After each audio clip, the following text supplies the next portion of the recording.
yankawa zanga hulka arewa mata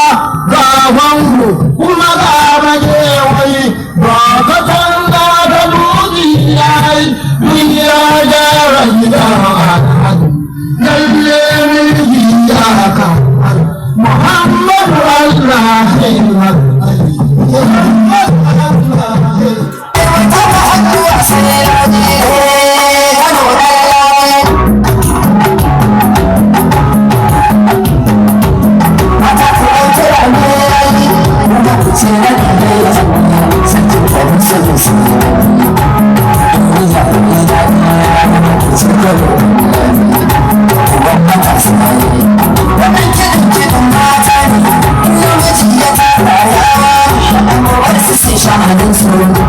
Sarkin Kano,